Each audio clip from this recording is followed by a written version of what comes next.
তো গাইস, আজ আমি একটা নতুন ভিডিও নিয়ে এসেছি যে শীতের মৌসুমিতে বাঙালির প্রিয় খাবার হলো খেজুর রস। আর এই খেজুর রস গাছ থেকে কিভাবে সংগ্রহ করা হয় তোমাদেরকে দেখাবো। তো চলো। হ্যাঁ, ভালো। তা তোমার খেজুর গাছ ঝোড়া দিন কটা করে হয়? 18-19-20টা করে হয়। ভালো গাছ হলে 20টা মারা যায়।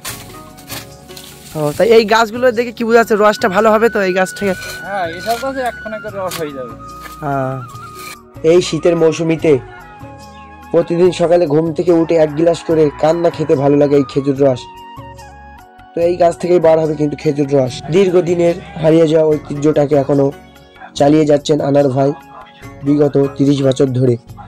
এই গাছ থেকে রস সংগ্রহ করে আর তারপর এই গাছ থেকে রস সংগ্রহ করার পর বাড়িতে নিয়ে গিয়ে জ্বালানো হয়। তারপর জ্বালানো শেষে পরিপূর্ণভাবে হয়ে ওঠে বাঙালির ঐতিহ্য সুপ্রিয় খাবার খেজুরের পাটালি। তো ভাই, আজকে কতগুলি টার্গেট নেওয়া হয়েছে যে গাছ ঝোড়া হবে? 20টা গাছ তো টার্গেট আছে, তো আমাদের তো 10টা তো হয়েই গেছে, আর বাকি আর আছে 10টা। তো এই যে আজ যে ঝোড়া হচ্ছে, আজ তো ভার পাতা যাবে না? না, ভার পাতবো এখান থেকে 8 দিন পরে। 8 দিন পরে? তো তোমার এই গুড় কেউ যদি নিতে চায় কোন জায়গায় আসতে হবে? মানে কোন জায়গায় আসলে তোমার পাবে? কোন গ্রাম? গ্রামের নামটা বলুন। গোবিন্দপুর কাড়াতামুকা যাতে চৌমাথার মোড়ে ওইখানে নাম করবে, দেশে তাকিয়ে দেবে যে গাছ ধরার বাড়ি যাবো কোন রাস্তায় তাকিয়ে দেবে। আচ্ছা, আর কেউ যদি তোমার কাছ থেকে গাছ ঝুড়ে নেয় রোজের দাম দিয়ে, তা তুমি ঝুড়ে দেবা? হ্যাঁ, কেন দেবো না, আমার তো এই কাজ করে খাই না। মোট কতগুলো গাছ ঝোড়া হয়েছে? এই কাজ করা করলে আচ্ছা তোমার 80টা গাছ তোলা হবে। 80টা? তো ভাই অনেক গাছ ঝুড়ে ফেলেছে, খুবই সুন্দরভাবে ঝরে। আর তোমরা কেউ গুড় নিতে চাইলে যোগাযোগ করবে, খুবই কম খরচে সেল করা হয়। গাছ ধরার কথা বলে সবাই চেনবে, একটাকে যে গাছ ধরে সবাই চিনে গেল, সবাই চেনে আমাকে। মানে তোমার নাম করতে চিনে যাবে সবাই। হরিনাথপুর আছে, বিরাড়া আছে, পিতাখালি আছে, বাদুচলা আছে, গুন্ডা আছে, গাজীপুর আছে, সবাই চিনে যাবে। সবাই চিনে যাবে। এখন তো আর মাঠে সেরকম দেখা যায় না, সব কেটে ফেলে দিয়েছে।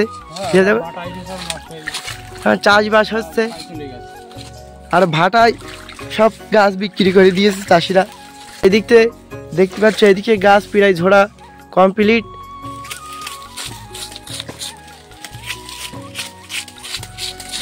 একদম ব্লেডের মতো ধার। তা খাওয়া দাওয়া হয়েছে তো ভাই? সকালে খেয়ে আসছি, 1টার সময় বাড়িতে যাবো, খেয়ে দিয়ে আবার চলে আসবো। তাহলে সারাদিন শুধু গাছ ঝোড়াই হবে? হ্যাঁ, আমার কাজ শুধু গাছ ঝোড়ার কাজ। হ্যাঁ, তো যাই হোক ভাই, এই শিল্পটা ধরে রেখেছে, খুবই সুন্দর লাগে দেখতেও।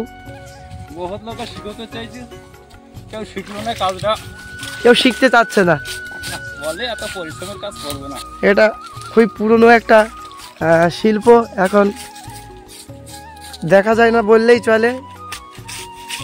সেই শিল্পটা ধরে রেখেছে আনার ভাই সুন্দরভাবে। এখানে গাছটা কাটছে, তো নলি বসবে এখান থেকে 15 দিন পর, তাই তো? 15 দিন পরে। তো আজকে এটুকুই করলাম, সামনের দিন দেখাবো। আজকে গাছটা রেডি করা হলো, পরের কাটিংয়ে ভার বসানো হবে। তো আজকে এটুকুই করলাম, দেখা হচ্ছে নেক্সট ভিডিও। তো ভাই আজকে আসছি। আসেন ভাই, আবার পরে দেখা হবে।